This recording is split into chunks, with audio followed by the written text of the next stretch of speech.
we are at war with China, and our politicians are helping them right now. Sorry, Governor Cox, this is not a conspiracy theory.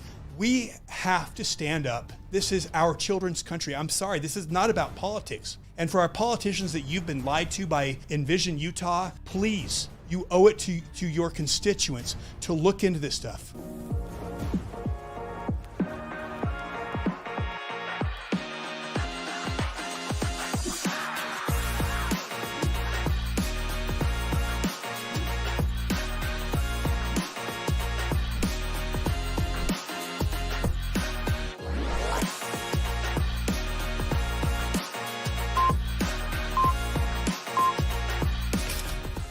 And welcome to We Are the People Radio. This is your host, Jason Preston, with my lovely co-host.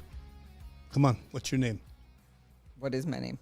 Alexia Preston. I might start going by my maiden name. Oh? Yeah. You better watch it. I need an alias. You do need an alias. Well, welcome to the show, Alexia. We're glad you made it today. Back in your Wonder Woman headphones, I see. Yeah, still fighting crime. Still fighting crime. All right, well, glad to have you. And today we have our very famous, why don't you do the introduction? You do such a good job introducing her. She needs no introduction. Keep going. Single-handedly. Well, no, it takes an army taking down the deep state. I think she does a pretty good job on her own. She I don't does. know about that. There's a lot of people in the shadows too. Yeah. There is. We should lot of give it. teamwork. So welcome, Chelcie Hope. Thank you. How we doing? And Thanks I for think we having me do. What's that? I said thanks for having me back. Oh, we as love having always. you. And I think we do need to give a special thanks to Utah Freedom Coalition. Absolutely. Because there are some people behind the scenes that do a lot to expose this stuff. Countless hours of Countless research. hours of research. A lot of sleepless nights. It's a lot of collaboration Yeah. between us. So Shout out to Utah Freedom Coalition. All right, today's a big day. Why is today a big day?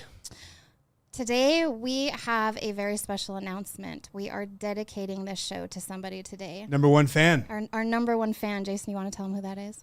Well, we have a number one fan. We found out. I had no idea. I'm very honored.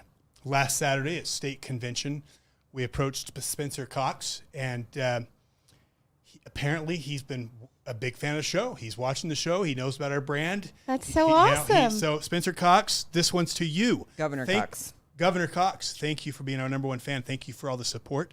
Thank you for waking people up to smart cities. I think that's awesome. Yeah. I mean, everyone is now asking, what are smart cities? And now we know they don't exist, but wait a minute, they do exist. Yeah. So everyone's asking questions. But he's read 1984, so he knows about surveillance states. So thank you. But honestly, thank you for red pilling Utah. Yeah. So this is honestly one of the greatest things for Utah, to be able to have people start to say, what are smart cities? So and not today, just Utah, it's national, and it's actually spreading internationally. We found out just this week that people in the UK have been watching, liking, sharing. Germany, same thing. And UK is important because you know what? They actually have smart cities in the UK that are actually rolling out. We know people that actually live in smart cities. So this is not a conspiracy theory, and we'll dig into that a little today. So absolutely, baby. So today we are going to be talking about what are smart cities. We're going to talk a little about, I think we just stay tuned. This is going to be good. But first, make sure you are following us. YouTube, it is only a matter of time, especially now, before we get shut down. In fact, they're messing with the algorithms. We're getting a ton of people saying they're not finding our stuff. So you're going to fight this fight. It's this information warfare. Please follow us on Rumble, where they believe in free speech. And you can find us on We Are the People UT for Utah. We Are the People UT on Rumble. All the major podcast channels, we are there too with the same We Are the People UT. And honestly, follow us on Instagram. That's where we put out the majority of our content, and we've got a lot of young people. You don't realize how many young people are awake, but there are a lot of young people that are awake that are following our social media pages and that are fed up with this garbage that's being pushed down our throats. So anyways, with that being said, let's jump into this, shall we? Yeah, let's start with the video. So I want to give a special thanks before we share this video to Lisa Logan. And if you see right here, here's her. If you're not following her, please follow her. She's been on our show several times. In fact, she had a post that's gone viral on our Instagram page. So she's a rock star, but she put this together. So this is a great little recap. Let's hit this recap right here that she put together.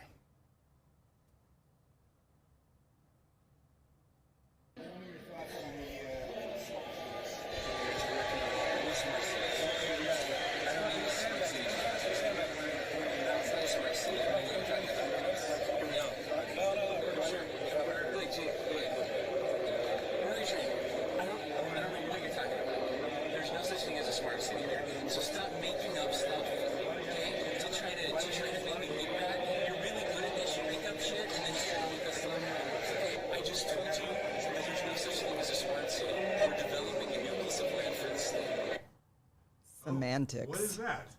The What point is of 15 that? I like to make up these conspiracies. It's great for the world, it's good for your brand. I hope it works for you. But you don't get to make up shit up to it. Okay? So good luck.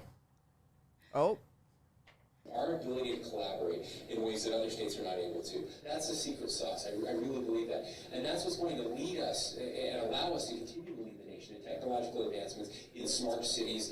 And really, there's no reason we can't be the first smart state as we use these partnerships, as we work together and combine to put those talents, those assets, and those opportunities together in powerful ways. So thanks for what you're doing to make that happen. and thanks to Spencer Cox for doing what he's doing to make that happen. But Yeah. he's never heard of Smart Cities. So, by the way, I want to thank Lisa Logan. She put that out on Twitter. And again, make sure you're following her. I am Lisa Logan. And that has been going, I guess she told me that's been going national and even internationally. So, Yeah, Lisa's awesome. And Yeah. actually, earlier in that video, the one that she took the clip from, they actually talk about some of the stuff we've talked about in the Envision Utah series, where we need to get cars off the road, just how wonderful these smart cities will be. And I forget, Chelcie, can you remind us, what does SMART stand for? What's the SMART? I know the S is surveillance. It's surveillance, monitoring, analysis, reporting technology. so So if, it's an acronym. so if he says, oh, well, we just mean smart, like it's a smart state. No, this is what he's referring to is Yeah. the surveillance state, smart state. I also wanted to throw this. I want to thank, by the way, Lisa Logan, Defending Utah. There are so many people who have been out there, standing up and helping get this out there. So thank you to everyone who's liked, shared, talked to your friends about it, because we can shut this. We can throw a massive wrench in these guys' plans. We can absolutely slow these guys down or stop them. And if enough people wake up and say, we know what a smart city is and there's no way in hell. In fact, we've got some calls from mayors, even some representatives that are saying, I don't think, I want to be a part of this. So we're going to be bringing people on the show to talk about it. And with each individual standing up, we can stop this. But by the way, Spencer, I know you said that you had never heard of the World Economic Forum, so I wanted to make sure you saw this on the governor's office website. I think that is, I don't. Maybe if I'm reading that correctly, I think that says World Economic Forum. Yeah, I think you're reading that right. So yeah, Spencer, Governor, just heads up, you might check your website. And actually, I think that's ironically been now taken down. And what else has been Surprise, taken down? surprise. If you look at the Google Maps that Lisa had in her video, Yes. that's now Independence Point. Yeah, they've taken down that it's a 15-minute city on Google Maps. However, if you go into Google and you search for 15-minute cities, the point will still come up. Oh. So I think what we want to get into today is what is a smart city, because I'm so excited, honestly. Like, how epic is it that the one thing that's going viral, it's not about him being, supporting trans. It's not about him using his pronouns. It's not about, any of those issues. It's about smart cities. Although he did land on Tucker for Adam Bartholomew's coverage of was it the pronouns or? Right.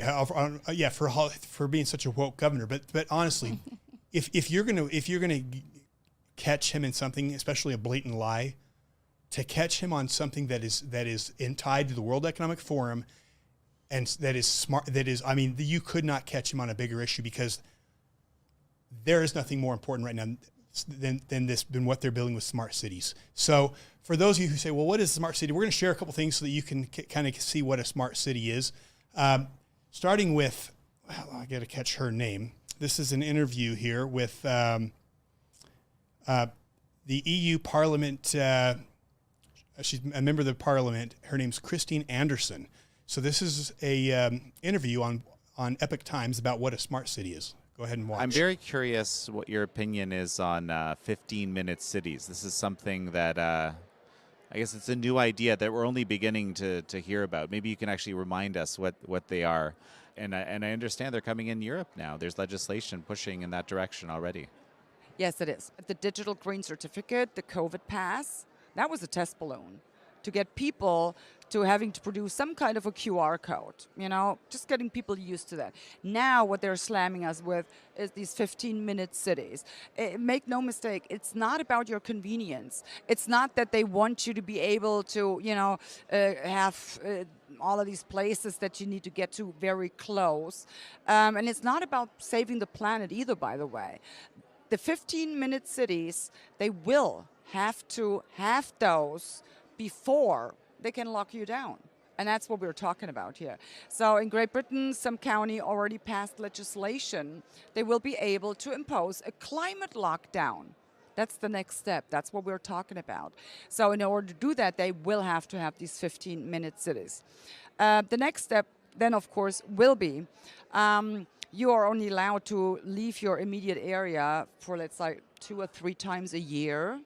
So, but there's other people that may have more money, and they can actually buy your passings off of you. So guess what? The poor people will be left in these 15-minute neighborhoods, while the ones that are better off get to go wherever they want to go. So this is what we're talking about, Look at Saudi Arabia, for instance. They're pulling up Neom City. They call it the Line. So this is like a structure in the middle of the desert, 200 kilometers long, 200 meters wide, 500 meters high, and it will house up to 9 million people. Oh, isn't that just brilliant? If I wanted to get total control of the people, that's exactly where and how I would house them. And then having them on a 3 meals a day prescription, well, guess what will happen if you do not do as you are told? They will probably cancel that. It's so easy. So that's what we're talking about. And when you really take all of this together, there is no other way for me to actually say this. It will be a complete impoverishment and enslavement of all the people. And I'm stating it so clearly because that's what it seems like and that's what it looks like to me. So just briefly explain, what does 15-minute city mean? Well, a 15-minute city basically a neighborhood where you can reach everything you need within a 15-minute foot walk. So a doctor, grocery store, and so forth. So the bare necessities will be provided within 15-minute foot walk. However, if you now fancy another store and it does not happen to be in your neighborhood, guess what? You won't be going to that store anymore. So it's, like I said, total control is what we're talking about. Why? So again, it sounds attractive. I just wanted, see, this is great. You have everything within walking distance, but where does the control come in exactly? Well, once they decide you're no longer allowed to leave your 15-minute immediate area, and they, like I said, they don't have to fence it in or anything. It will be done via digital ID. With a social credit system, kind Something of maintaining like that. compliance. Yes. And there's pilot projects already going on in Bologna. There it's called the Bologna wallet. And in Vienna, it's called the Vienna token. It's, voluntary for now. And it's only, pretty much enticing people. If you do this, you get some tickets for a little less or something like that to go to the theater, something like that. Voluntary. Once again, first step. But soon there will be a time you don't have a choice anymore. You have to have, this digital green certificate, this QR code, whatever, and then they will tell you where you can go, what you can do, and what you can and cannot do. So. It's interesting because she says if you're rich or if you're poor, that's not, I don't think, in our conventional sense of being rich or poor. It's not like we're going into this. It's going to be tied to social credit score, ESG type thing. So how much money they'll let you have for being that good global citizen. Mm-hmm. But it's mind blowing. Yeah, I think, and to the people out there say, you know what, why are we worried about this? Like, is this really something to be worried about? I think it's important just to take a minute to just stop. First off, there clearly are 15-minute cities being built in New Zealand. And for those, and I mean, again, Cox said he wants it to be the first 15 smart state. Okay, and there's a difference between a 15-minute city and a smart city. We can get into that a little bit later. Yeah. But just I think it's important. Here's my biggest concern. Look at where we're heading as a country. Look at what happened during COVID. Okay, when the truck drivers protested, they turned off their money. They turned off their bank accounts. Here in Utah, you are not able to go to church. Hey, when they says, you know what, if you have more than 2 people at your house, we're going to let your neighbors rat you out. I mean, I think, do we have such a short memory that we cannot remember what happened just a few years ago when government started acting out of control? When they said we couldn't celebrate Thanksgiving. Imagine if we were living in a surveillance state during that. Sure, we bring in the cameras, which they're talking about bringing in right now, which they are bringing in, and they say, well, it's for our safety, it's for convenience, it's for the floods, it's for traffic, for floods. Just this last week too, it was in KSL the news that they're putting in cameras for floods. It was right after the encounter with Cox. So why do you think he was so heated? Because just that week they were rolling out surveillance state, and what happens when the flood is gone? Guess what? Cameras are still there. Yeah. So that's the question. Is this a direction we want to go? Are we ready to move? Is it smart to give this power to our government without any discussion? And when we bring it up and you see that the governor literally starts swearing and then and I think here's the other thing that's crazy. What kind of country do we live in when a citizen asks an elected official a question calmly, and the elected official, the governor, responds with literally getting in their face, swearing, trying to intimidate them, and then after that hires the newspaper to do a hit piece and destroy their reputation? Is that the kind of country? I mean, it's honestly, you would expect that in Venezuela, and then have that the governor of Utah, and then again lie, and where's the papers that go after the governor and say, what's going on? We should be digging into this. Why did you act like that? Instead, you have the papers and the media protecting him and attacking the citizen. Mm-hmm. To me, these are things people should be concerned about. And I want to get into China in a minute and talk about China, but tell me your thoughts on the video we just watched here. Yeah, so just so people are aware, there is a difference between, just to kind of clear that up, the smart city and the 15-minute city. The smart city is everything's digital, right? Your utilities, they're electrifying the entire roadway and airplanes, our transport system. You've got smart homes, your apps. Everything is digital, which is connected to a digital ID. And again, implement ESG, social credit score. And we see in China, which we'll see in a minute, how their score goes up or down, they're cut off to privileges, how they can travel. Now, the 15-minute city, as she mentioned, is, again, everything is within 15 minutes walking distance. So not every smart city is necessarily a 15-minute city. However, the framework being built into basically every 15-minute city is that it is going to be a smart city. And the problem with the 15-minute city is there's actually already one in Washington state here that people have gone to visit and have told me about. And there's only one way in and one way out. And the problem with the 15-minute city is that it limits your travel. Right. It cuts you off to travel where you can't leave. Freedom. So tell us about this video that we're going to watch next by Noah Hari. Yeah, so this is Noah Harari from the World Economic Forum. This is Klaus Schwab's #1 guy. And so he's going to talk a little bit about why they want everything digital. I'm just going to let him tell you from his own mouth. So if you've not seen again, the World Economic Forum. It was on we showed that the governor's website. He's denied knowing who they are. Again, why would you lie and say you don't know who these people are unless you do not want your people to know that you're connected to them? Right. So let's hear what he has to say. Will it still be an independent country, or will it become a data colony? When you have enough data, you don't need to send soldiers in order to control a country. Alongside inequality, the other major danger we face is the rise of digital dictatorships that will monitor everyone all the time. This danger can be stated in the form of a simple equation, which I think might be the defining equation of life in the 21st century.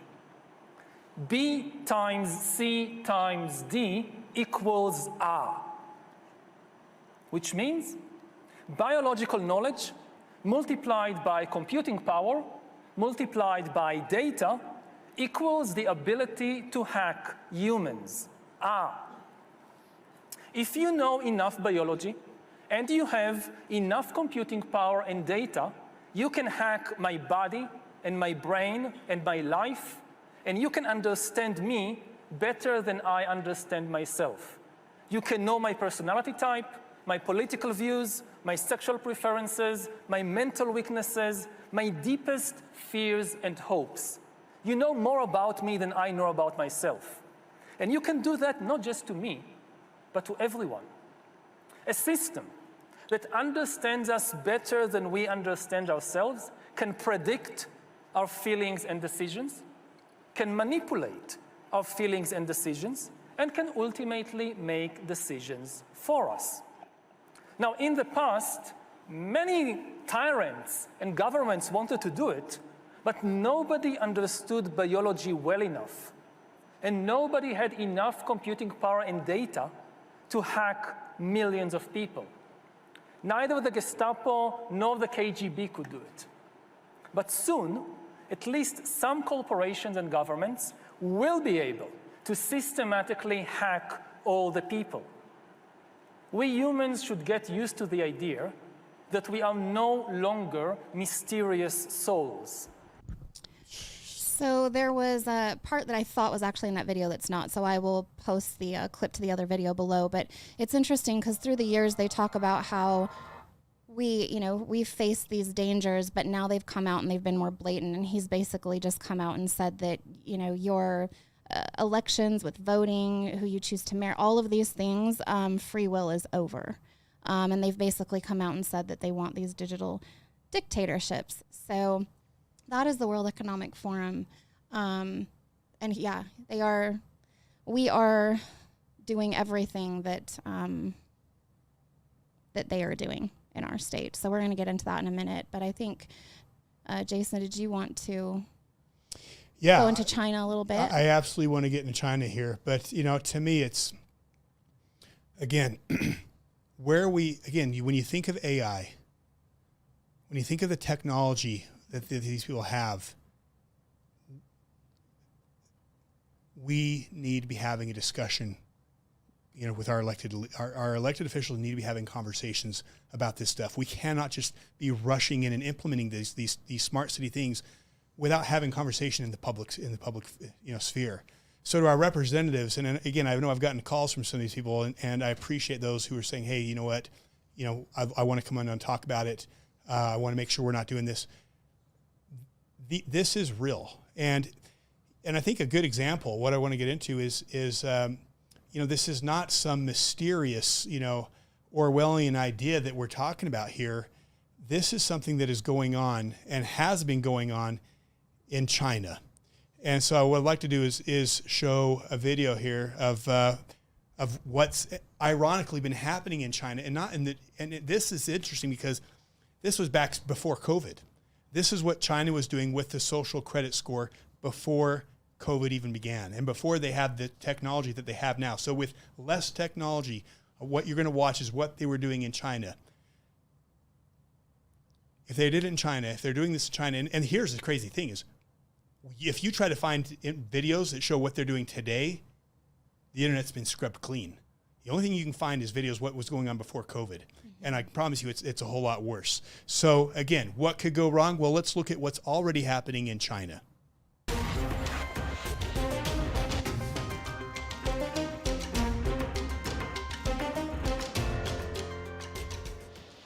They're constantly monitored by facial recognition cameras that are able to instantly put a face to a name. Now, the Chinese are also ranked, given a mark out of a possible 950 points. A score in the 700s is considered good. Around the 500 mark is not. For now, the number is a sort of bank credit rating, keeping track of everyone's spending habits. I think being ranked is a good thing. A society has to have rules. It forces us to be well behaved. It may seem scary, but it's just like that here. We're used to it, and anyway, we don't have a choice. But in an effort to keep all of its subjects in line, Beijing is taking the system a step further in 2020. It's aggregating data gathered by banks, private companies, and the state to rate if someone's a good or bad citizen. By using the most data possible, the so-called big data, the system will play an important role in rebuilding a moral society. The state will go over every detail of a person's life with a fine-tooth comb. Their financial situation, spending habits, career, even behavior on social media. Criticizing the government online or displaying outward signs of wealth is a no-no. On the other hand, praising the party or giving blood increases your social credit. Xiao Wenwang is a model citizen. She lives in Nanjing, a testing ground for social ranking. Married with a child, she has a job in a retirement home, no debts, and she wouldn't dream of jaywalking. As a good citizen, I respect the rules of the road. If I didn't, I'd lose points on my social credit. In theory, everything can be taken into account in the social score, even the most innocuous errands like supermarket shopping. When Xiao Wenwang makes an electronic payment, her purchases tell the state a lot about her. Buying cigarettes would count against her. On the other hand, nappies show she's an attentive mother. Beer could indicate alcoholism. She'd be better off buying water. In this pilot city of 8 million people, there are only 18,000 model citizens. For Xiao Wenwang, there are perks to be had, such as paying half price for the bus. I get discounts for all public services, even at museums. And the library is free for me, thanks to my score. A good score brings benefits, but people with low scores lose rights. The cinema names and shames people considered untrustworthy, plastering their details, even their addresses, across big screens. It's a matter of principle. Those people have to be condemned. Those people aren't honest, so they have to pay the price. It's only right to pay your debts. You have to blacklist those that don't. The Supreme Court has created a blacklist for so-called bad citizens, those whose ratings have dropped to 0. On it are companies, but also 23 million people to date. Among them is this journalist Liu Hu. He got a little too close to uncovering corruption among high-profile party members. After being sued for defamation by the subject of a story he'd written, he was blacklisted. But he only realized when he tried to buy a train ticket and was told he was banned from traveling. That tells me I'm still on the blacklist. Punished because he's been branded untrustworthy by the state. Once you're blacklisted, you can no longer get a bank loan, start a business, buy an apartment, or even send your children to a private school. Liu Hu is among a tiny minority of people who have dared to criticize the system, which some are calling a digital dictatorship. I worry, because I think many people like me will be deprived of individual freedoms, and all of us will live with restrictions of one kind or another. After our meeting, Liu Hu learned that his name had been removed from the blacklist, but he still has a long way to go if he doesn't want to languish at the bottom of the social credit hierarchy. Okay. It's like a mix between Hunger Games and I don't know if you remember David from Venezuela's story. That was how he actually found out his family was on the list. They either showed their names or their faces because they shamed them publicly. And then eventually they had the National Guard come, and he's got a crazy story, but that's on a different episode. Yeah, I mean, is it really wise? I mean, no. It would be completely irresponsible and naive and just absolutely asinine for us to see what's happening. This was years ago. This was back, before COVID in China. They're putting facial recognition. They are building smart cities in our backyard. Mm-hmm. And a governor who lies about it and gets upset when it's brought up. There's clearly a problem here. If people don't have red flags going off right now, if people aren't saying, wait a minute, we need to stop, whatever's happening needs to stop until we have a discussion, until we can make sure we're comfortable. Because let's just say Cox is a good guy. Let's just say that we are governed right now in Utah by angels.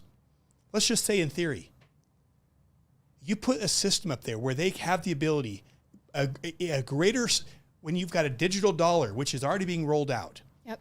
When you have ESG, which is being rolled out, when you have companies and government colluding together saying, hey, I mean, that is a social credit score. We have this rolling out. When you have surveillance cameras being rolled out in America now, and what people don't realize is we now have more surveillance cameras in America than they do in China. Mm-hmm.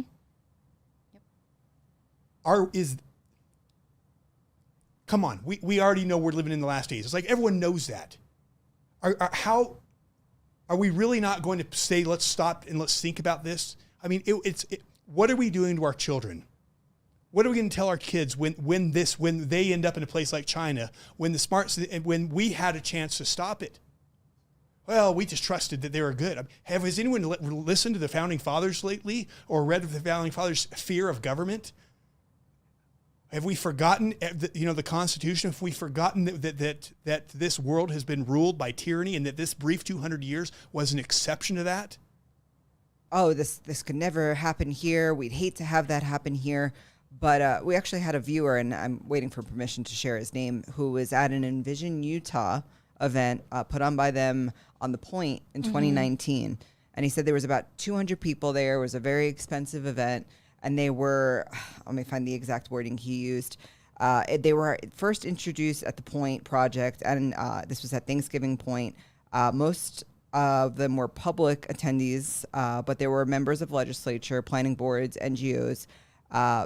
They gave them clickers, like in the elections, in order to vote for things as they gave a presentation. It was really expensive. They fed them tons of food. Waiters came out and wanted them drinks. Basically, they were showing them growth models and said that this would likely occur in certain places and that we can all do public transit or private transit on public roads, but the roadway option would prevent a more space needed for a university. It was all a con to get us to vote for high density, a lot of spending on public transit, and even a tax increase they said would need to pay for it. And they claimed the ROI was so inflated because everyone voted for the options they were being led to, or more like lied to. There was only one dissenting voice. One. So they make this sound super attractive. The one dissenting voice voted for no taxes, no public transport, no to high density, and any of that other crap that you're seeing rolled out now. But Envision Utah used that as a public input session to go lobby the legislature for things for all this planning. So they use our money to manipulate, see episode 2 of Envision Utah, into giving them these canned answers that will maximize the need for Envision Utah's involvement. And then they take more of our money to lobby for the local leaders and community members, and then take more money to plan it and buy all of it. So insane. It's very easy to have public input when you sell it, when either you're steering them there or you're selling them under the guise of, well, who wouldn't want a 15-minute city of everything being so convenient with public transport? But again, it's not the people. It's they're just doing it. It's these special interest groups. It's these lobbyists. It's Envision Utah. Mm-hmm. So I want to bring one thing, and then I want to turn it over to Chelcie. We talked about China. And again, look up, China, 15-minute cities. Look up, or just social credit score. Just look that up in China. And again, you just saw the video. But again, we have so many red flags here in Utah. And again, why? Because this is a special place. I believe there is more light in this state than probably anywhere in the world. But there's a principle of duality where there is light, there is darkness, where there is good, there is evil, where there is, masculine and feminine, there's opposition to all things. And you have some of the greatest darkness right here in our backyard. You see how we're tied in. And if you haven't watched the episode on 15-minute cities that we did a few months ago, you need to watch that. And we're going to jump into it a little bit here, but you really need to go through to see everything right on the World Economic Forum's website, everything that needs to be done.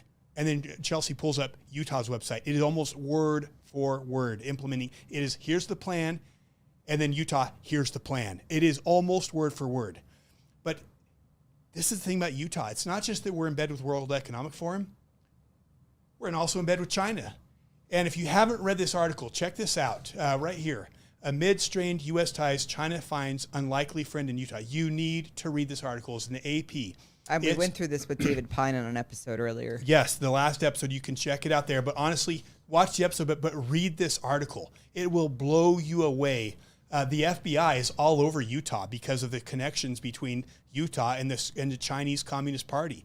We have politicians who are making trip after trip after trip to China. We've got, this goes through, this reporter did a phenomenal job exposing these ties to Utah. And again, who are we dealing with here? We are dealing with the Chinese Communist Party. Their number one goal is to take this country down. That is their number one goal. And we have politicians in this state who are helping them accomplish that. Again, China was a third world country not long ago. They became a superpower, and their military is built upon the deals that our politicians are making with these guys. So please go read this article. But I want to show one thing. After this article was released, the author came out and released this short statement. And Lexi, would you mind just reading through this? Because it is pretty short. Sure. Sorry, my eyes aren't that good. Sam Mates, who's the reporter, Alan Sutterman, and Richard Bomer told the tale of an unlikely friend of China in Utah, pointing out how Beijing's global influence campaign reaches the state and local level in the United States, despite strained relations at the national level. Investigative reporter Sutterman, based in Washington, acted on a tip from a national security source that he should look at China's efforts to curry relationships with legislators in Utah, a deeply conservative and religious state with no obvious commercial or cultural ties to the world's largest communist country. Along with Mates, AP's Utah State House reporter, they started digging into the question, conducting interviews, and reviewing an astounding array of emails, texts, reports, and memos. So before you go again, they weren't pointed to, if you want to see where the Chinese Communist Party is embedded in America, go look at Washington or Seattle. Or they didn't say go look at California. It's Utah. Again, people, we have a problem here. Go on, Alexia. The AP investigation concluded that China and its U.S.-based advocates spent years building relationships with Utah officials and lawmakers. The efforts have paid dividends at home and abroad. Lawmakers delayed legislation Beijing didn't like, nixed resolutions that conveyed displeasure with its actions, and expressed support in ways that enhanced the Chinese government's image. Okay, so China is directly manipulating our legislators. Directly, laws that are written that China doesn't like, China is stopping here in Utah. You know, it's funny because we came to Utah, my wife and I, when Trump was running for office, and I do political work all over the country. Every red state was, let's go Trump, let's go Trump. And this was when it was like we're into the election. It was just Trump versus Hillary.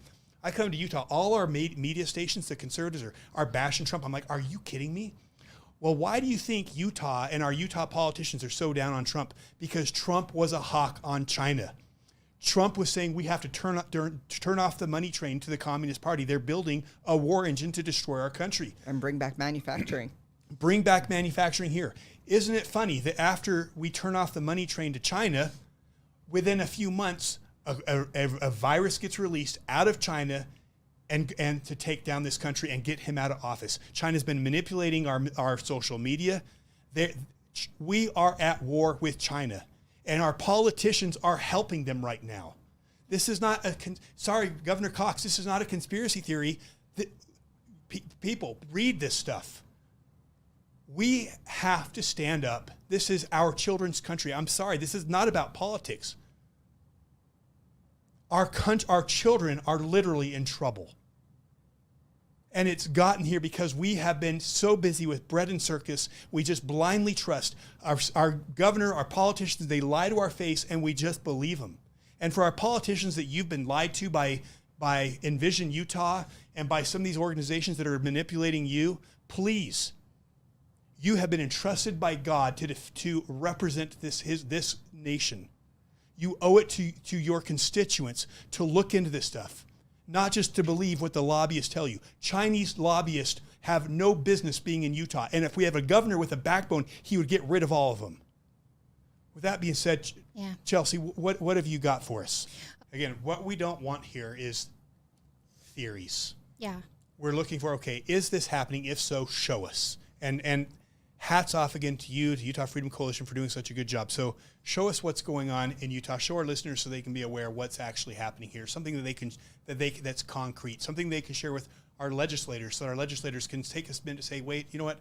I don't want to be a part of this. Yeah. I believe in America. Yeah. I want to pass down freedom to my children, not a digital concentration camp. Right. And I think that's what we all want, the truth, right? And that's why we're fighting is for the freedoms of our children. So as you mentioned before, we showed this video, but just to reiterate, the fact that Spencer Cox got so defensive and argumentative and seemed to be hiding something guilty. He was not happy that you were approaching him about this, and then he blatantly lied. And I think people need to ask themselves that question of why he would do that. But he is very much aware of smart cities. The video where you saw him speaking, that was at a luncheon through Utah Ignite. And you can see his face on the flyer here.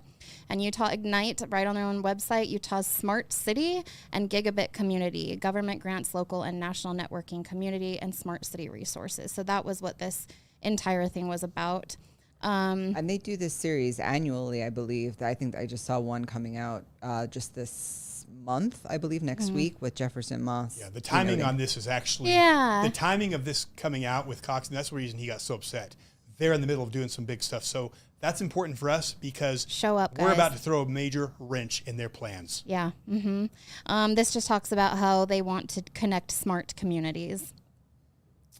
Okay, so one of the things that people need to realize is with the 15-minute cities that they're ushering in, they're doing it, they did under the guise of COVID-19. They're using that, and the World Economic Forum says never let a good crisis go to waste. But that and the climate, so for carbon and greenhouse emissions, basically. So in Australia, they were locking them in their homes during COVID-19. They had helicopters, and I know this firsthand because I have friends in Australia who FaceTimed me and showed me in their backyard. But they had helicopters making sure they were staying in their house. They were not allowed to be outside. So what these, global organizations like the World Economic Forum, United Nations has come out and said is we saw the emissions drop when people were locked in their homes, so we need to repeat that. So with the cars, with us, we need to basically keep the carbon, the greenhouse emissions down. So Utah's technology response to COVID-19 with the state of Utah, and this is where we come in with the Smart Cities Data Exchange and then funding opportunities for smart city projects. So, and you can see here right off of Utah Ignite, they list Orem and Salt Lake as Utah Smart City connected to the Internet of Things project. So we'll talk about that in just a second. But we do have smart cities here. Governor Cox as well, he has right on his own website, this is the digital state. Can you go back there? Yeah. Digital delivery, digital content strategy, Vision Utah, Silicon Slopes. Okay, very good. Internet of Things. Yeah, and I'll show you that in just a second as well. But you can see here there is a government technology, so a Center for Digital Government. And it's a national research and advisory institute focused on technology policy and best practices in state and local government. Utah received an A grade from that. And last year in 2022, our governor was honored by the Center for Digital Government. And they need this digital government to run these digital smart cities. Right. So Utah Ignite, some of their partners here, you can see it's sponsored by our governor's office. So when he said that there's no such thing about smart cities and he doesn't know what he's talking, or he didn't know what you were talking about, that's very obviously a blatant lie. And then you can see they're also partnered up with US Ignite, which is basically they just bring smart communities and cities together around the country. Yeah, unelected people. Yeah. You can see here all the digital stuff that they're involved in. You can pause and read that if you'd like. So the World Economic Forum, again, that was Noah Harari that you listened to. And some of the stuff that he was talking about, if you didn't quite understand what he was saying, where he was talking about hacking the humans, now that's going to be a whole nother conversation. But that comes in with the transhumanism, where they're wanting to make these human-machine hybrid elite species and having us connected to chips in our brains, where we're connected to our whole digital state, the metaverse, and basically. AI. So, folks, the fourth industrial revolution, the world is about to change in a manner that I don't think any of us can even begin to comprehend. Right. It's time to slow down. Yeah. It's time to pull our head out of our phones, out of the computer, and say, wait a minute, maybe we should have some public conversation before we just let our government and these public or these corporations and these World Economic Forums create this world around us. And this is already happening. I think I saw a video just this week about Whole Foods. I think it was California, where you couldn't just walk into the store. Did you need like a QR code? Yes. So it's starting to roll out. Yeah, and it's already going on in China with their 15-minute cities, where it scans the biometric data, and the vending machine and store doors will unlock if they're allowed to, if their credit score is high enough, their social credit score, and if they're allowed to have those foods. So they're setting that up everywhere, and those I think are out in California already. The Whole Foods, yes. Yeah. So that's a whole another episode on the fourth industrial revolution, but the smart cities, 15-minute cities is very much so a part of this. And again, they do want to lock us into our 15-minute cities where you'll be fine. Everything's there. So we have, the schools, the health, which Utah is, I don't know if we'll have time to get into this today. If not, we'll go into another day, but they are pushing for the consolidating medical records. And they've talked about basically vaccine passports, all these digital records connected to a digital ID. So, and again, if you saw the video at the beginning with the 15-minute cities, the things that are crucial for that is digital ID. Mm-hmm.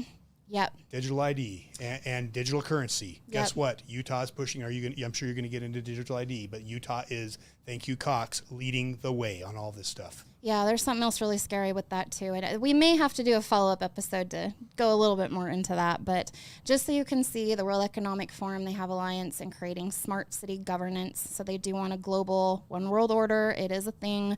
Why we need global citizenship. And they talk a lot about digital global citizens. The future of energy is systemic, open, and collaborative, and it runs on a smart grid. So this is all of the transportation, your home, your utilities, your digital wallet, your health records, everything, all tied to a digital ID. And then again, which is tied to your ESG, your credit score. Your score goes up or down, and you lose privileges. You can scan onto the transit to travel out of your 15-minute city because they're getting rid of cars.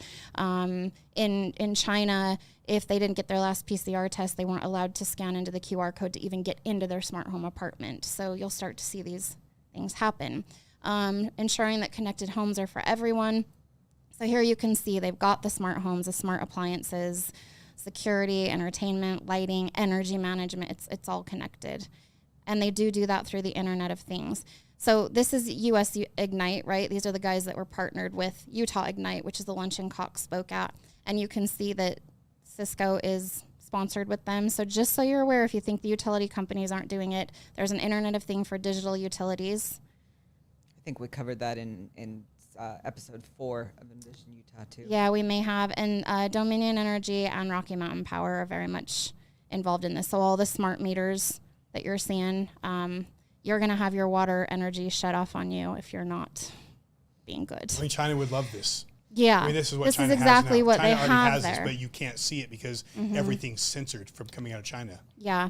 So this is World Economic Forum. They want affordable housing, and you can watch Envision Utah Part 3 if you want, but I show where Cox has teamed up with Rockefeller, who is partnered with United Nations and World Economic Forum for the Opportunity Zones, which is where they're pushing the affordable housing through. If you haven't watched the previous videos, please go back and watch them. She does a phenomenal job breaking all this stuff out. It will blow your mind. Yeah. Yeah. United Nations wants affordable housing. Here's the World Economic Forum with the transit mobility, right? They want us on public transit because then it can be controlled. And here's the United Nations with the transit shifting from cars to public transportation to reduce carbon emissions, right? They want urbanization, so affordable housing, affordable transit, the green spaces and community gardens. So they are getting rid of farms. All these developments are getting rid of farms. And we're going to have these little community gardens. Green spaces and community gardens. However, if your score isn't high enough, you get kicked out of the garden. I found the contracts where they'll lock you out. Kicked out of the garden. Kicked out of the garden. World Economic Forum, they need a digital ID, and they do want global governance. And they are kicking this, obviously the social credit score is they're pushing ESG, which we're seeing everywhere in Utah. They need it for regulation and policy making, and they have to have the data collection in order to do it, obviously, because it's all digitally connected. They don't want to lose sight of the importance of ESG despite the recent backlash, because a lot of us don't want it. Were you going to say something, Alexia? I was just thinking getting kicked out of the garden. Satan was the reason Adam and Eve got kicked out of the garden. He'll be the reason we get kicked out of this one. We're going to be the reason that we get kicked out this time. And you can see here, this is the United Nations. They also want ESG. Stands for Environmental Social Governance. And then here's the World Economic Forum with the Internet of Things, because this is what ties everything together. It all has to be connected to the internet to work. And here you can see Cox's website. We have the Internet of Things. You guys can pause and read that if you like, but we've got smart digital assistants, transportation, smart buildings, water systems, healthcare. So again, she showed you what the World Economic Forum, their ideas, their plans, and then boom, here we are at Utah, exact same thing, almost even the same verbiage. Yeah, climate and environmental monitoring, public safety. We've got the drones, which you see in China. They are telling them to stay inside. I saw something where they had, I forget how many drones. It was like thousands, and it created a QR code. I saw that in the sky for people to scan. A lot of people thought it was cool, and I was like, this is getting scary. The GPS network, statewide GPS network. So they did say that and you'll see this in Envision Utah Part 3, I think, but they do want a fiber optic, fiber to fiber, border to border. They want the broadband everywhere, so everything is connected. The robotics, and then right on our government's own website, Cox's website, local government collaboration in smart cities. By the way, hasn't Cox's father been very involved with the broadband, getting that spread across the strait? Is he the Cox in Cox? That would be wild. That's what I understand. That's his dad. That's his family pushing all this stuff. I'm not sure, but I have noticed in doing research, like when you really start to break it down. Someone can fact check that. I'm not, but I do. That's what I heard, is that Cox's it wouldn't surprise me, because you do see family members and spouses are connected throughout all of this. So, and they do. I mean, Levitt was involved, Herbert was involved. They just kind of passed the baton on. So, I'm not going to get too much into that. But okay, so this is the World Economic Forum 15-minute city. So you can see you've got the home, high density, affordable housing, which are smart homes in the middle, and then everything is within 15 minutes. Walking, yes. Part of a 15-minute city, you've got the density, proximity, diversity, and the digitalization. So they do work the digital into these. This is the World Economic Forum 15-minute cities. Historical roots of the 15-minute city are connected deeply with the current moment, one we will be living with for a long time to come. So they want to change the way that our cities are. And folks, I know we're going through this quick because we've got a lot of ground to cover, but we did go through this in great detail. If you go back to watch the video we did about a few months ago on 15-minute cities, we go through this slower, but you can also pause it and read this stuff, which I would encourage you to do, because again, you need to feel confident sharing this with your friends. This is not theory. This is not just like Governor Cox wants to call it conspiracy theory. I mean, this is his own website, and this World Economic Forum. Here it is. Yeah, and you can see as climate change and global conflict cause shocks and stress, basically 15-minute city will become even more critical. So they're admitting it's because of climate change. And by the way, if you ask why isn't the media talking about this, go watch Envision 1 and 2, where you find out the media sits on the same boards as these guys. So they own the media. Literally, the media is collaborating with them. Yeah. This is the 15-minute cities. They would add for 15-minute cities to thrive and not just survive crisis. This cannot be stressed enough.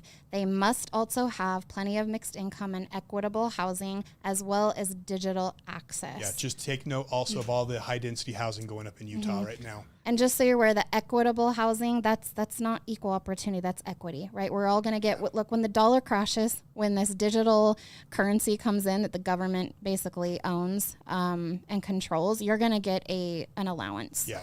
You know what I was just thinking of? We talked a little bit about David Pine on the prior episode about, an EMP attack being a potential scenario. Imagine we're living in 15-minute cities and there's an EMP attack.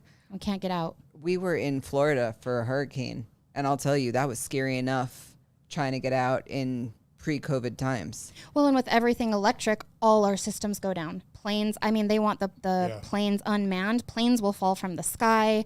Everything will go down. How do we survive when we don't have gas generators? EMP is, you can watch one of our earlier episodes on EMPs, but you should be aware of what EMP is. Yeah. So developing nations are defining smart cities of the future. So World Economic Forum, smart city and identity in a digital world, a new chapter in the social contract. So here's United Nations. They also want the smart cities. They do have this thing called human settlements. Again, they're talking about these human-robot hybrids as elite species, and so they do have a map of where like human settlements will be allowed. Now, I just want everybody to be very clear on this, because this is the World Economic Forum, the United Nations, right? They're pushing United Nations Sustainable Development Goals. They are very much so tied at the hip.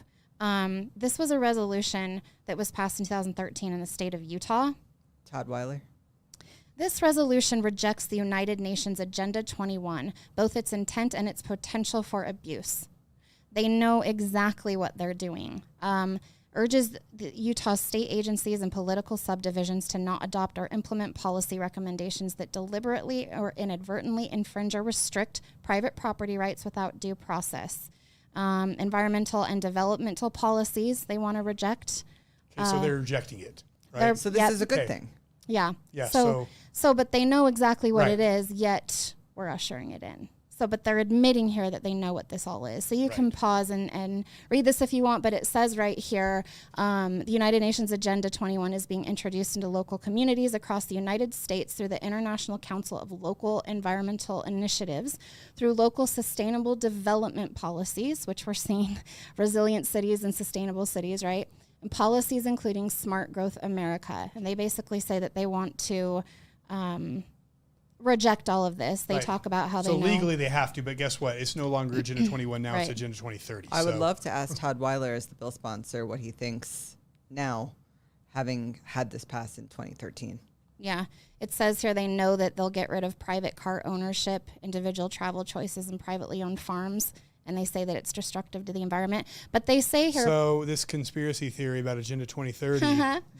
No, our state legislature admits here that they know that it's a thing. Yeah.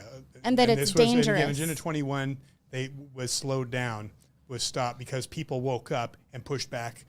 But, and I think a lot of that was due to the Tea Party movement, to be honest with you. But, now they had to push it back to Agenda 2030. And now all of a sudden, now it's a conspiracy theory. Yeah.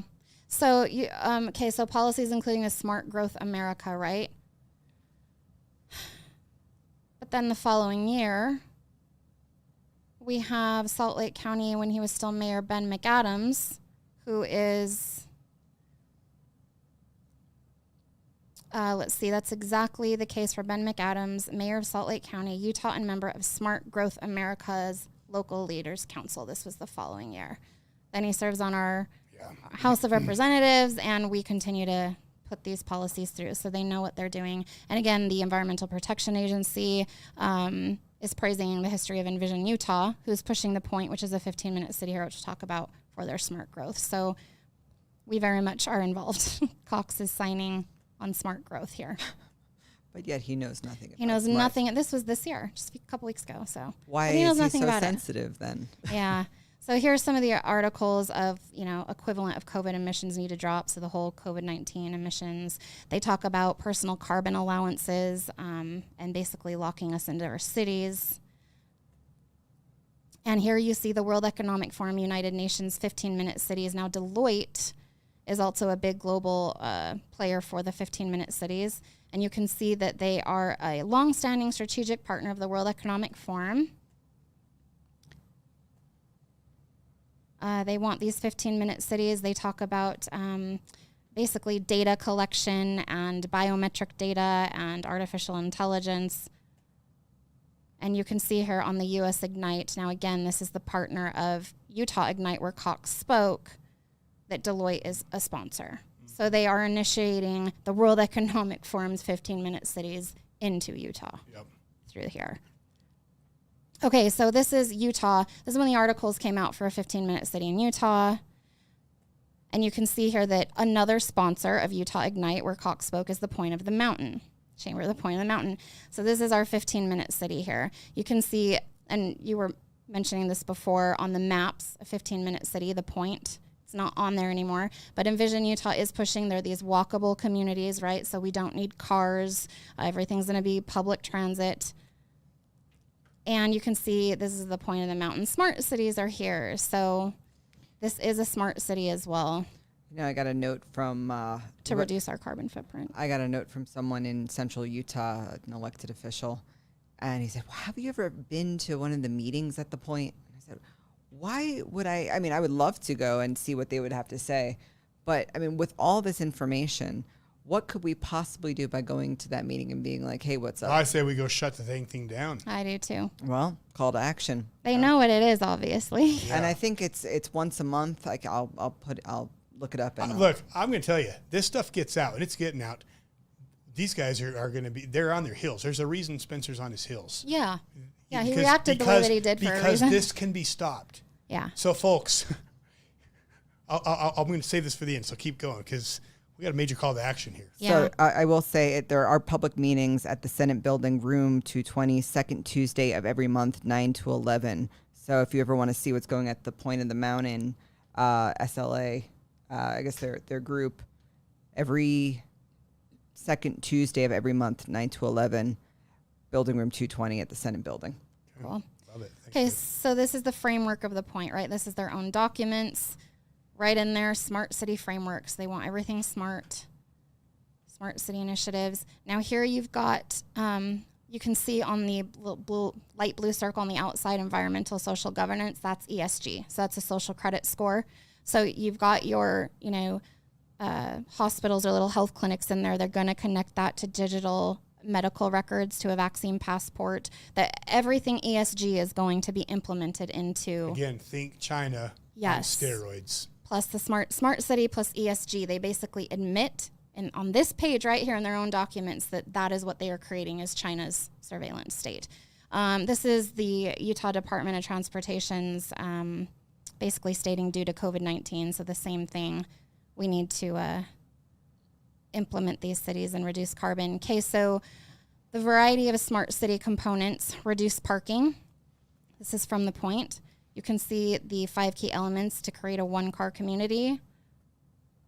But then here you can see the Deseret News and KSL are talking about how it's designed to be a one-car community, where a family would likely only need one car to take trips on the weekends.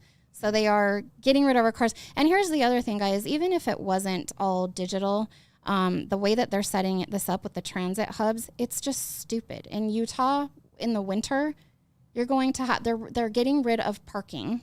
They're getting rid of cars. And you're going to have to carry all of your groceries in the middle of the winter there's a lot of other reasons that this just doesn't work in Utah. I won't even go to a detached garage, let alone walk home with my groceries. Realistically, though, I feel like everything is very sped up right now. How long would it take to roll out something like this? You go on the roads now, there's traffic jams all over.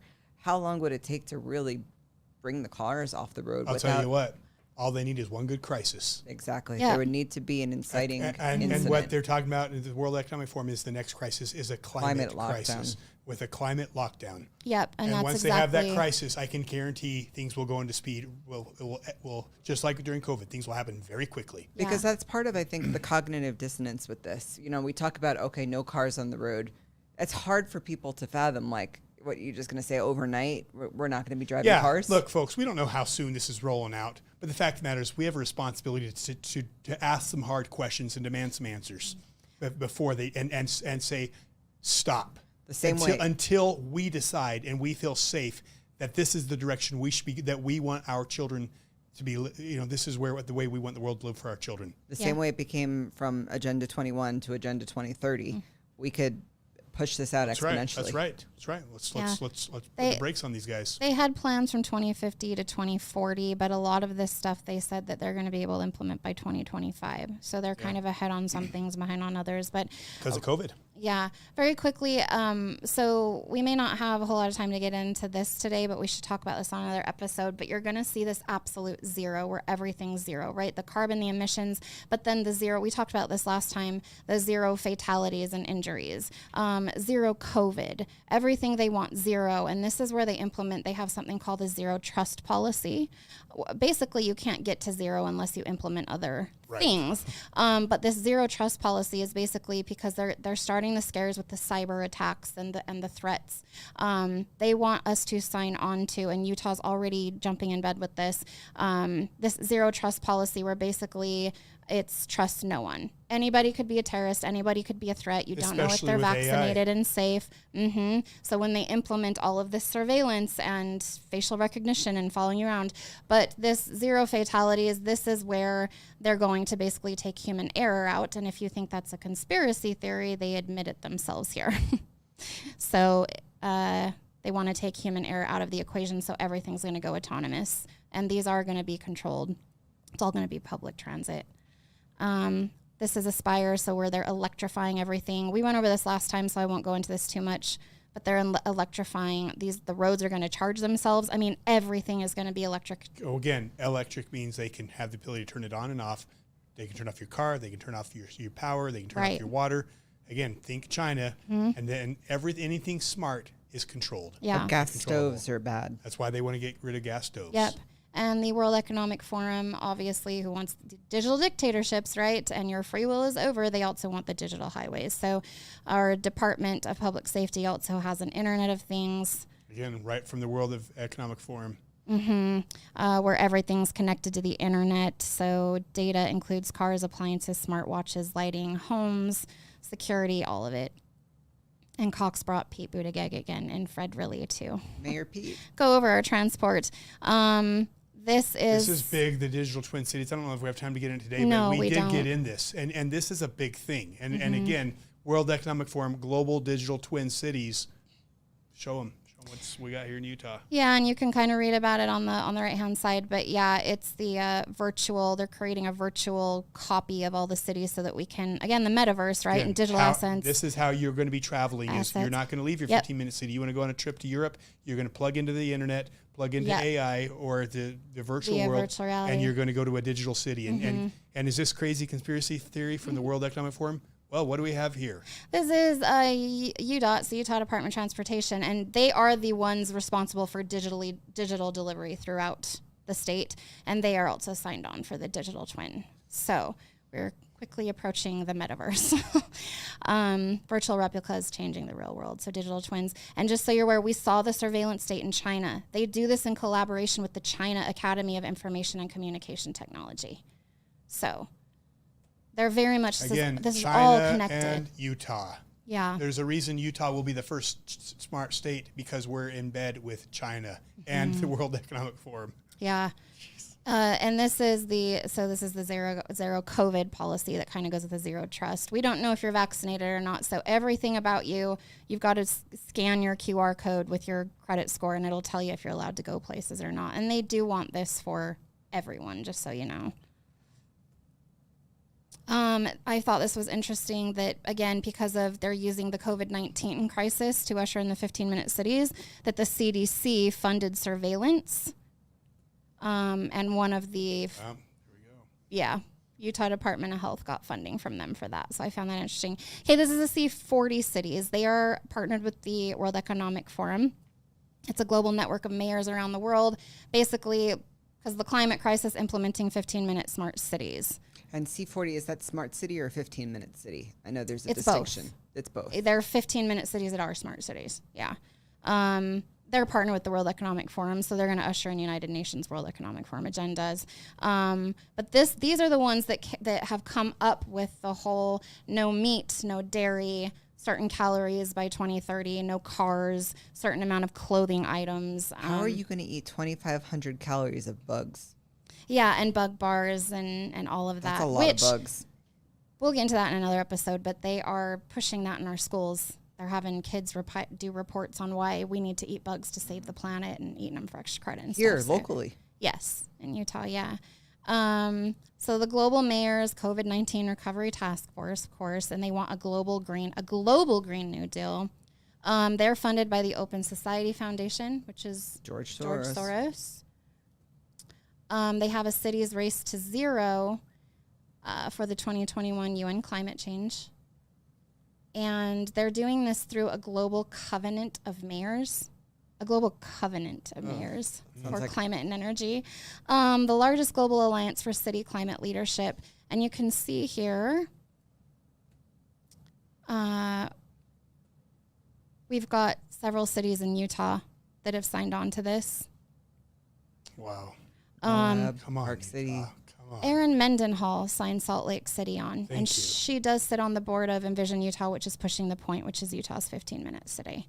You can see here, this is showing 1 to 10. Apparently, there's at least 243 cities in Utah that have signed on to this. To be smart cities. Mm-hmm. Yep. This is all connected to World Economic Forum.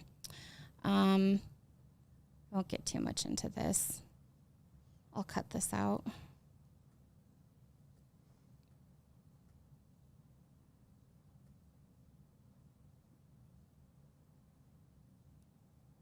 Okay, so one of the cities that is involved with this as well is Oxford, and I talk about this in our 15-minute city video, but Oxford's kind of leading the way. They are given 100-day passes to leave their cities. So 100 days out of the year, they're allowed to leave their boundaries. And at first, the city council came out and said that there's not going to be any physical barriers. You'll just receive a fine in the mail from the license plate scanners. But now they are stopping them and they're putting up barriers. And now their plans show that they're going to put up electric gates to keep them in. So they're not allowed to go out. And this is in Oxford. So this is one of the cities, and it says here how to build back better with a 15-minute city, and this is straight from the C4 cities, which Oxford is a city, and now we know at least 243 cities in Utah are cities as well. Build back better, where have we heard that before? Exactly. Digital connectivity has become just as important to the way we live as physical connectivity, and that's Oxford's local plans. For recovery from the COVID-19 pandemic and to build resilience to future pandemics. So they are getting ready for lockdowns. This is where they talk about how there's not going to be any physical barriers. But see, they've got a maximum of 100 days per year, and they will scan the license plates. So just so you're aware, we do have now, McKay and Wilcox got this passed. We have the public surveillance amendments, which now in Utah, we also have the license plate scanning technology. So we're going right along with that. Here you can see people are getting letters on it. And again, Deloitte, the 15-minute city global organization that's partnered with World Economic Forum that is pushing through US Ignite, so through Utah. They want data collection, they want biometric scanning, facial recognition, smart cameras and management, and they talk about the cybersecurity and zero trust policy as well. And this is Utah's framework from the point. It talks about the autonomous technology for the road infrastructure, but elimination of physical barriers with surveillance cameras and high security measure required. So they're setting up, and now this is Wavetronics. These are the cameras that you're seeing get put up in Utah. Yeah. So the cameras and surveillance everywhere on the poles, on the traffic lights, right? Right in Lehigh. Yeah, you're seeing them go up everywhere. These LED flashing lights all over the place as well. This is their radar system. They can scan, I think it's like across 22 lanes, but they can follow vehicles. So they've got the facial recognition is going to be hooked up to all of this, which is right here. This is the bill that they passed in Utah for the facial biometric data. Wow. And they are storing this data. And again, I can promise you China was very involved with this. Yes. And again, that China article talks about how communist Chinese foreign agents were lobbying for policy here. And our legislators here intentionally delayed policy that would displease the Chinese government. And they were letting them lobby for policy here. So now we're seeing the same kind of policies get put in place that they have in China. And you saw what that digital, those smart cities look like. Just so you're aware, our images are stored in the criminal justice information system. So they are setting this up for the zero trust policy. Here's their website on it. Here's the article on China. The world's most powerful communist country and its U.S.-based advocates have spent years building relationships with Utah officials, it says. Now, I mean, we've showed that we've already were pushing the digital IDs here, and that, everything that they talked about, the 15-minute cities is here. They're pushing it. It's already being rolled out voluntarily. Yeah, I think that's They're getting around asking for permission, voting on it. They're just either putting it in bills where we don't see it, or just saying we're going to do a voluntary program.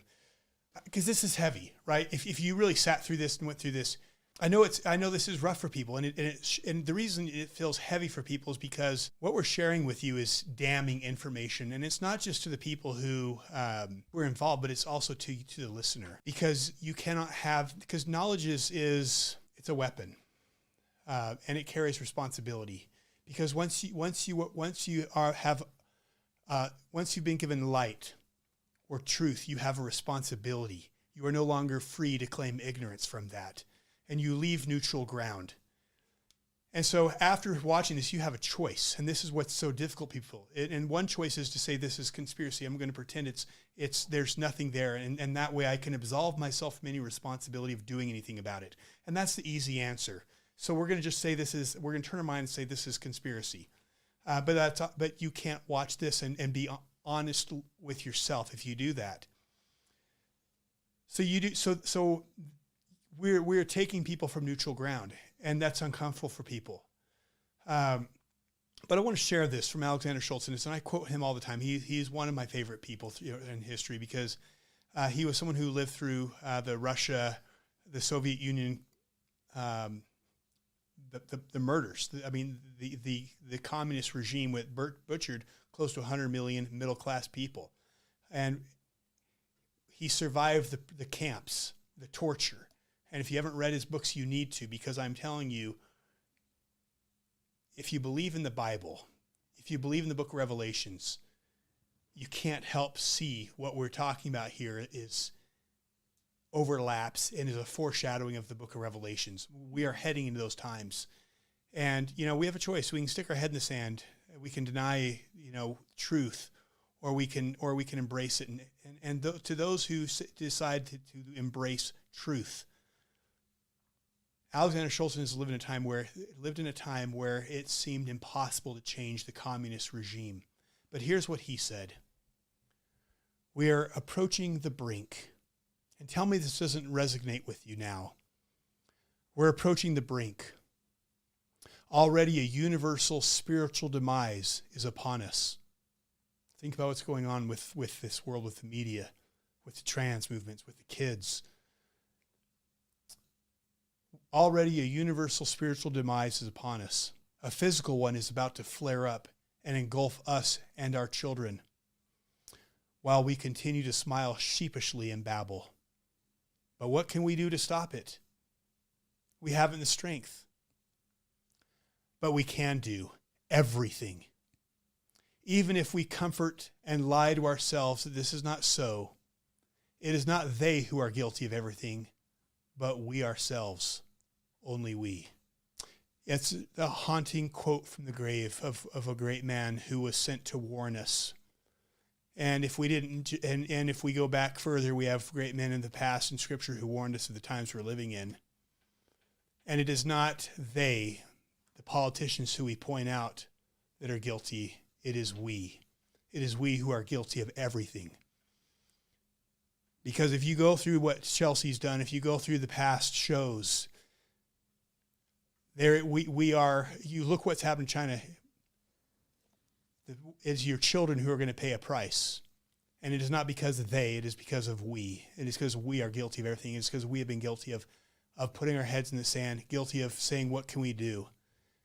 One man who tells the truth can bring down a tyranny. One post you share, every person you talk to, if enough people show up at this meeting, there's a reason that these politicians are scared right now. There's a reason that they acted the way they acted. It's because they are not in complete control. This is still a battle of light and dark. This is God's world. This is God's plan, and God relies on average people to do remarkable things. It's not about a president coming to save you. This is not about a governor who's going to come save you. This is about the average people standing up and doing what is within their power, average Davids standing up and defeating Goliaths. This is a battle of light and dark, and we know who wins. The only thing that remains is what will your role be in it? Because we have been born to live in the most remarkable time in the history of the human race. We are witnessing the brink of the fourth industrial revolution, a revolution unlike any this world has ever seen. And it is the average person who is able to now stand up. Again, who are we? We're all nobodies. We are all nobodies. But this is the time of the average person, the David, to stand up and slay Goliath. And we can do it. So, Chelcie, thank you for everything you've done. And everyone who's shared this content, everyone out there who's been, sharing what's gone on and waking people up to smart cities. Each of you have a role in shaping history. And thank you for standing up and choosing not to deny truth and hide, but to stand up and face it and to fight for light and truth. So anyways, thank you all for watching. Please like, please share, please subscribe, please jump on Rumble. We know they're going to shut this stuff down, and we're not going to stop. We will not stop until we can no longer speak truth. So God bless you. God bless America. Let's stand up.